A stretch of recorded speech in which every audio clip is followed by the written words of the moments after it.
السلام عليكم حبيباتي، كي دايرين؟ لاباس عليكم؟ اموركم هانيه؟ نتمنى ان شاء الله هاد لا فيديو تلقاكم بصحه والسلامه كما العاده. بالنسبه لا فيديو ديال اليوم غادي نقدم معكم الترجله بواحد الطريقه اللي سهله. انا كنت قدمتها في القناه شحال هادي، حتى هي طريقه بمكونات وحدين اخرين، وصراحه هي الخدمه ديالها سهله، ما فيهاش قوه العطريه ودوك المكونات بزاف. تناخذوا هكا الرجله ديالنا، نحاولوا نختاروا دوك الربيطات اللي يكونوا نقيين، حيت هي كي تنعرفوا تتكون مسرحه في الارض يعني تتغيس. نحاولوا نختاروا غير باش هكا تسهل علينا الغسيل ديالها، او لا راكم عارفين التنقيه ديالها. تناخذوا العريشات، تنقيهم، نحيدوا لهم دوك الجذوره ديالهم بهذه الطريقه اللي شفتوا. نقيو هكا كل عريش بوحدو، ونحيدوا لها دوك العروق صافي، وتناخذوها وتنغسلوها.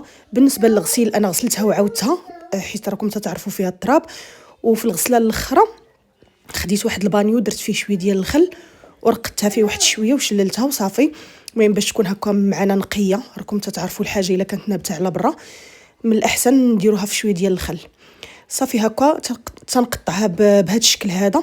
هي الرجله تنديروها غير تطفور او لا مع كويس ديال الماء، ما تنسلقوهاش باش هكا يبقاو فيها الفوائد ديالها. تنقطعوها هكا ماشي بالضروره تكون رقيقه، تقطع عادي وصافي، غير ما تكونش تاني كبيره بزاف باش تعطي داك المنيضر الزوين ديالها وصافي. كما تتشوفوا ما تديوش على الصوت ديالي عيانه شويه. بالنسبه للتقطع كما تتشوفوا راني قطعتها كامله، وخديت واحد الكوكوت ودرتها فيها كلها، راه مازال غادي تهبط، ودرت فيها واحد الكويس ديال الماء فقط. هو فاش خليتها حتى تهبط عاد غندير لها العطريه ديالها. المهم هاد الرجله باي طريقه درتوها راه تتجي زوينه. هنا كي قلت لكم راه درت فيها كاس د الماء بهذه الطريقه هذه. راه عندي في القناه وصفه من قبل بطريقه مختلفه واحد شويه كي قلت لكم، ولكن زعما المذاق تيكون مختلف على حساب العطريه اللي درتو. هنا درتها غير خليتها طابت واحد شويه وحركتها. تحاولوا ما امكن داك الشيء اللي الفوق يهبط لتحت حتى تهبط كامله وتحسوا بها راها طابت، ودوك العروق ديالها دوك الرجيلات غير تتقيسوهم تتلقاهم تيذوبوا، عرفوا راه صافي راه طابت.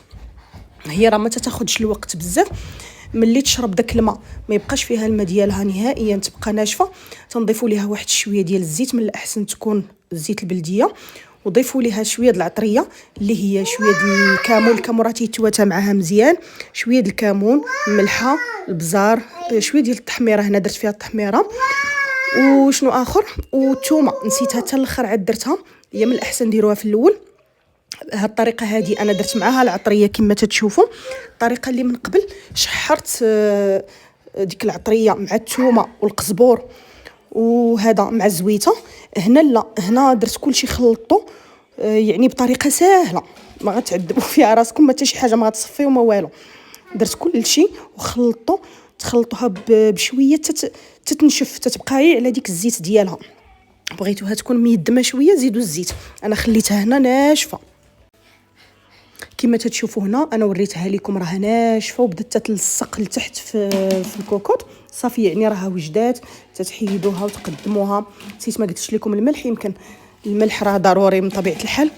وكي قلت لكم الثومه راه نسيتها، ديروها مع العطريه صافي. وتنقدموا على هذا الشكل هذا، تنرفقوها مع المقليات او المشويات او مع الطاجين. راكم تتعرفوا تتسمى مقبلات، يعني ممكن تحطوها مع اي حاجه تتجي بنينه وبصحه والراحه. وجربوها باي طريقه من هادو اللي عندي في القناه. ممكن ديروها غير مع الملحه والكمون والزيت، راها تتجي زوينه وبصحه والراحه. نتوما الشكل ديالها كي تيجي. ما تنسونيش بالتعليقات ديالكم في القناه وبلي لايك، واللي ما مشتركش معايا في القناه يشترك. وشكرا لكم.